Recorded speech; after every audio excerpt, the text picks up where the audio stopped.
முதலமைச்சர் ஸ்டாலின் முன்னாள் முதலமைச்சர் ஜெயலலிதா கொண்டு வந்த திட்டங்களை காப்பி பேஸ்ட் செய்து ஸ்டிக்கர் ஒட்டி வருவதாக எதிர்க்கட்சித் தலைவர் எடப்பாடி பழனிசாமி குற்றம் சாட்டியுள்ளார். உங்களுடன் ஸ்டாலின் என்பது தாங்கள் 4 ஆண்டுகளில் நிறைவேற்றாத 46 சேவைகளுக்கான ஒப்புதல் வாக்குமூலமா என்று கேள்வி எழுப்பியுள்ளார். திமுகவின் கடந்த தேர்தல் தோல்விகளை வரிசையாக சுட்டிக்காட்டி இபிஎஸ் விமர்சித்துள்ளார்.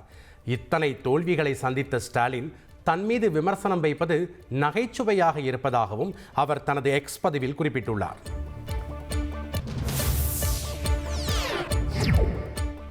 தமிழ்நாட்டில் இளநிலை மருத்துவ படிப்புக்கான கலந்தாய்வு வரும் 30ஆம் தேதி தொடங்கும் என மக்கள் நல்வாழ்வுத்துறை அமைச்சர் மா. சுப்பிரமணியன் அறிவித்துள்ளார். சென்னை சைதாப்பேட்டை மாந்தோப்பு பள்ளியில் 5.25 கோடி மதிப்பீட்டில் நவீன கலையரங்கம் கட்டுமான பணிகளை தொடங்கி வைத்தார். பின்னர் செய்தியாளர்களிடம் பேசிய அமைச்சர் மா. சுப்பிரமணியன், சான்றிதழ் சரிபார்ப்பு பணியில் இதுவரை 20 விண்ணப்பதாரர்கள் போலி சான்றிதழ்களை சமர்ப்பித்தது கண்டுபிடிக்கப்பட்டுள்ளதாக கூறினார். ஃப்ரெண்ட் ஆக்கிக்கோங்க. தந்தி டிவியின் சப்ஸ்கிரைபர்ஸ் அண்ட் ஃபாலோவர்ஸ் குடும்பத்தில் நீங்களும் இணையுங்க.